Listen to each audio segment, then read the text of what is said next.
industrial farm and a sort of biodiverse farm. And we are just continuing about all these elements, and basically we recognize that every element, like a tree, it serves a many functions. That's important. The tree is example, but then us as a people, we are serving many functions. So obviously the tree could be, it's a part of the bigger picture. You use, like if there is a wind, the tree could be used in a permaculture design for the windbreak. It cools atmosphere, it gives the shade, so it kind of shelter the crops that are underneath. It could be a lovely place to chill out, like we are doing most of the time, in this lovely place.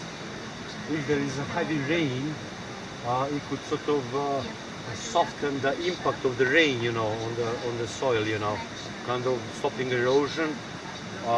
If there is a hill, and it's a bare, erosion is tremendous. In the same time, if the trees are planted, then function of the tree is to support that soil, stop that force of the wind, stop the force of the rain, and also by its roots, it would support the soil. So the whole hill, it becomes more stable, it wouldn't actually allow for as much erosion as we find on a bare soil. Also, the tree in particular, it takes CO2 emissions and transforms it into oxygen. So it's breathing, and how important that function is, it's only when you look on a global scale on the function of the trees, when we talk about South America and the lungs of the planet Earth, it's so important because all these trees are actually transforming CO2 emissions into air, which is obviously so important, for everything alive, that circulation of oxygen. Also, as a part of it, is pleasurable to see. We enhance the landscape, not only by usability, but it's sort of for the human, when we see the tree and flower, and it brings a special mood, it brings that nice feeling about it. Obviously, shelter wildlife, we provide shade, and also by its root, it fertilizes the soil, fixes nitrogen, it keeps erosion in place. It raises the water table, so it kind of all this water that is underneath, it kind of brings out, from the roots up the trunks, and we get that really nice and fruit, full of juices and so on. Also the tree itself, it could be the leaves when they fall down, like over there, or in the woodlands, they build up the compost. The tree could be used for fuel. It could be used in the process of making resins and glues. It gives the fruit, it gives the fuel, fibers, biomass. Also, we recognize they could be used as a building material, mulch. It gives fruits, nuts. It could be used as a medicine. But the tree is only example. Each of us have a multifunction.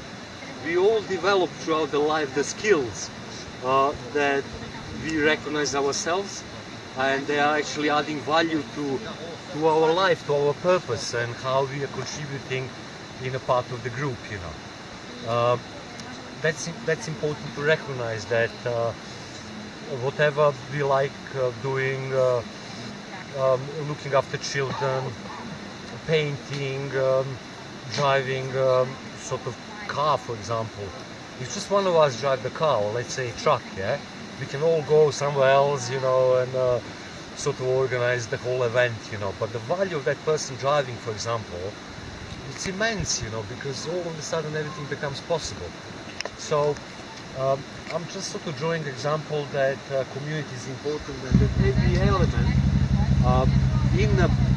in a nature you have a multi-purpose design. You have a sort of as well as every person in community could contribute in many different ways.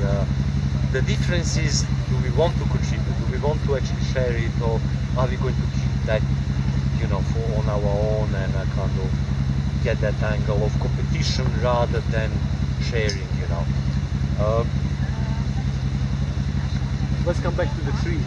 Tree is a very important element in working in a permaculture design, and very important in establishing edible environment that it would support the needs of people. Obviously, food is there. We can eat from tree. Obviously, we can feed the animal stock from tree. We can also use building materials, and there's nothing I can find about the tree that is damaging or harmful.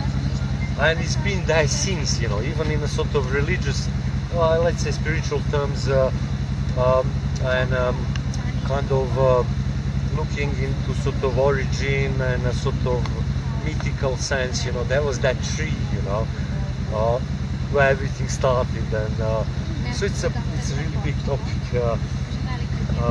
I encourage you to sort of go internal and, you know, see what you like, you know, what is that that here or when you go back home that you can sort of build upon, you know, in the terms of exchange and contribution. This is very important in permaculture, according to the people-friendly ethic. So it's not only caring about nature, caring about the soil, but it's also that community aspect, that design in permaculture is done in a people-friendly way. That is only possible if the whole community is contributing to it. And in that sense, you know, there is that sort of platform that is spontaneously sort of building up over a certain period of time. People build up that vision together, and by those little contributions, they are kind of accumulating, resulting in a sort of community that is that have all this value, you know. So let's look in, for example, traditional kibbutz sort of structure of community. I seen a couple of families living together, and there were like 5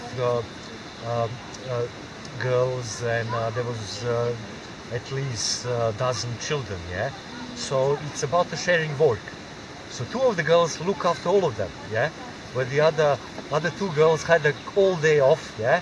And one was in charge for cooking. But in the same time, if we kind of separated that group in individual families, then each of these moms would have to look after kids, and we would have a lack of time to rest, and we would have a lack of time to actually do everything what is needed. So this is only example, you know, how community can work together, and that every element in nature have a multi-purpose function as well, that every member of community could contribute in many different ways.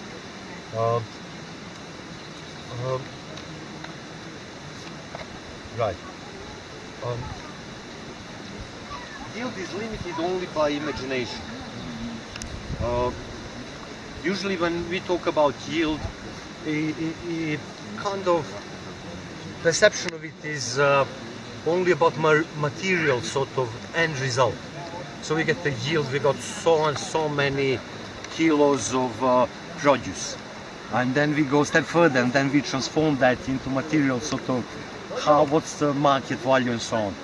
But really the yield is only limited by imagination, in the sense that we as individuals, we could contribute the talents, and in particular Spiralseed, David Burnett says that traditional yield is total quantity of material or output, amount of potatoes, grain, etc., calculated against resources or effort put in. But there is no reason why we cannot widen our definition to include information, lessons learned. Buenos dias, čao svima, vidimo se, bit ćemo u kontaktu. Budem pozdravljen. Ćao. Hvala, vidimo se. Ćao. also the yield shouldn't be really limited in terms of materials of the wealth, you know. The yield is all the value or added value that community could contribute, and in that sense the yield is only limited by imagination, or in other sense is unlimited. In material terms, that we can grow in abundance and in variety, as well as a community aspect, that in a group of people is much easier to do things, and that we can sort of share benefits and responsibility, also in the terms that we do what we like. Now behind that there is that sort of intelligence. Science today recognizes that there is 7 kinds of intelligences. That is topic on its own. Well, for example, some people are better in the visual terms. They are very good with photography. They have that talent to see particular, visually to recognize, or if you sort of recognize that you're very hard remembering names, for example, but then if you see the face, that's it, You see the face, you never forget, yeah? But you get the name, oh, sorry, excuse me, what is your name? I'm like a little bit like that, yeah? It takes me a little while to know what is my sort of aspect of intelligence, what I'm good into, and what I'm lacking, in order to be a little bit more focused on what I'm lacking, and also to be able to contribute in terms in what I'm good. So it takes little time, it takes little maturity. When we talk about intelligence, they say 7. In particular, I don't know, do I have that paper on me? But Musical. yes, there is musical. I can just at least count them, yeah? There is that visual intelligence, also memorizing pictures, memorizing faces. Sometimes people walk in for the first time and they could sort of recall it. Who was there, what was the sort of setup on the table, what was decoration, what were the wallpaper.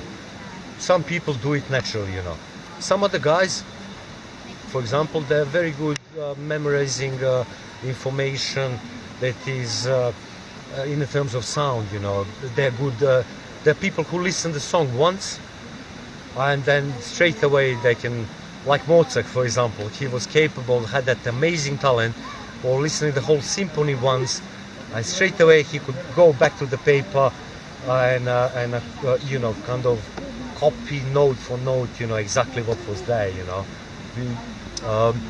Also, there is that sort of intelligence about the space, spatial intelligence, like never get lost.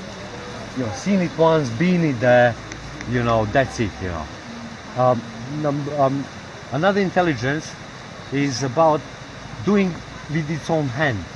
We can spend the time learning theory, we can spend the time looking in the tables, even drawings, even listening the words, Until you do with your own hand, in a sense that, get that experience, you're not going to sort of remember. That's another way of intelligence that is very kind of hands-on intelligence. Another intelligence is intrapersonal, that we can reflect our internal emotions, that we can reflect upon our experiences. That could be very emotional sort of experience. Sometimes it results in a song, poem, that are very emotional, that sort of intrapersonal sort of intelligence, that we kind of when everything is finished, we kind of think about it and want to sort of analyze how we feel about it. Is it a good experience on emotional level? Also, there is intelligence that is external about the community and people. How we reflect with other people, are we sort of socializing?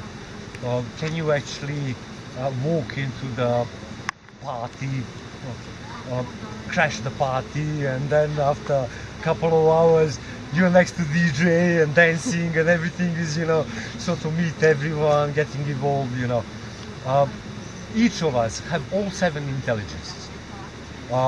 It's only that some of them are a little bit more enhanced, that we recognize on an individual level that we have a little bit more talent, or it's one or two or maybe three intelligences sort of coming forward. So we end up being very good musicians, so we end up being very good photographers. It doesn't exclude the rest of it. It just sort of give us a little focus that we could sort of find or analyze, what is good for us, and it's just a little step forward. If we do those analyses, then we can sort of reflect how we could contribute to community, in what sense, and also when we're in a group, and somebody's holding back, it doesn't have to be sort of, we shouldn't be really judging, this guy is, just strange. It's a way of, its personality, it's a way of intelligence that is sort of internal, but it's a part of the bigger picture. So by implying and understanding all these aspects and talents, over the time in a group, we recognize that yield is unlimited, that we could all sort of contribute, and those contributions are little seeds that grow. For example, somebody cooked lunch yesterday and somebody was helping, Now, somebody knew how to do it very well, but the guy who was helping, it was learning. So by cooking the meal, it was a seed of spreading that knowledge. Or if we organize the cooking sort of lesson, that would be sort of obvious example that by one member of community knowing something very well, capable of passing that knowledge down the line within the group, and then all of a sudden, even if we disperse as a group, experience is there. So the yield is not only material of bags of potatoes and corns and so on, or even votes, like a money making, so on and so on. The yield could be, in permaculture, is actually understood as a contribution in many different aspects of contribution and, if you like, input that over the time grows and becomes yield. It becomes sort of value that could be used over and over again. That is also touching the sustainable aspect of living. We recognize in a village that certain traditions had been passed, or knowledge, or certain talents has been passed from generation to another, and that was how traditionally from grandfather to grandchild certain aspects of village life were passed on, and we find that some people could actually teach us that knowledge. In the same time, we as a community, we've been alienated, most of us, from the village sort of life, and now even like a permaculture, we can sort of like get a sort of initial input and maybe sort of move forward if you find that this is sort of interesting and useful, and learn a little bit more, and then eventually end up being designers or maybe permaculture teachers, and so on and so forth. So any question on a yield as the value? Obviously, in a material world, yield it seems to be only sort of material thing, but permaculture recognizes that it's bigger than this.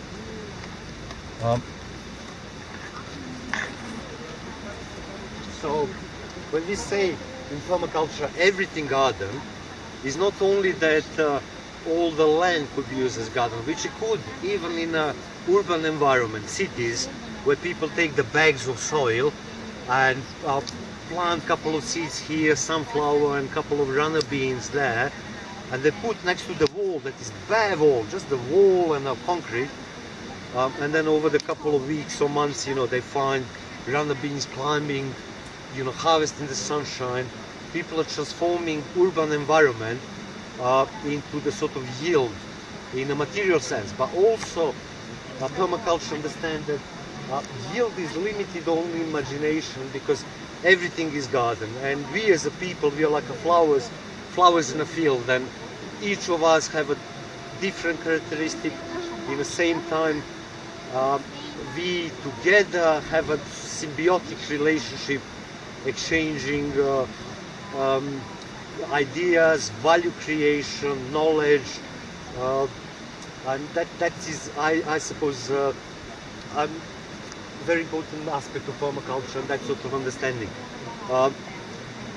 Why I suppose is important? Because again, permaculture is not dogma. Mistake is allowed. Permaculture is not dogma, because nobody is going to get punished if we make mistake. Obviously, mistake is not good. So even in the process of designing, permaculture design towards the sort of doing design, mistakes are made on paper, and they're not costly. It's much easier making mistake on a paper and working in a group instead of sort of bringing machinery, doing big work, digging and so on, and then realizing, oh, it's mistake. That is a costly mistake. So it's again about 100 hours of thinking and 1 hour of really work that is kind of defined in terms of harmony and balance. So it's not like a ripping off, it's actually working in synergy with nature. Let's move a little bit further on the next aspect. Any question on this? Like a tree as example, and us as the trees, that we actually are rooting ourselves. The only thing is that we as a people have a choice where we're going to root. Are we going to root in an environment that is polluted, unhealthy, damaging, or are we going to actually choose somewhere that is like more beneficial for our health, some environment that is enhancing, that is stimulating for our imagination, environment that we can grow individually and as the group. That question is individual question. We all can sort of like look into it and reconsider it, It's not something that it had to be done, yeah? It's just the aspect of development and growing that is important. Okay. Let's move now on a we call it stacking, or building the food forest. This is now, we mentioned on the beginning of this introduction to permaculture about food forest, but this is actually the result of many years of looking into the natural system and observations from many different people, in particular Robert Hart, who is based in United Kingdom. Robert Hart created the food forest, and you will find the video on YouTube. He created the forest garden by mimicking the 7 layers that exist in nature. Now, it's a kind of very straightforward. We all know that there are rooted vegetables, or scientifically rhizosphere, all the rooted vegetables. Okay, let me ask you, how many of those rooted vegetables there are? Okay, carrot is there on the picture. Okay, carrot is there, yeah? But then how many others? Potatoes,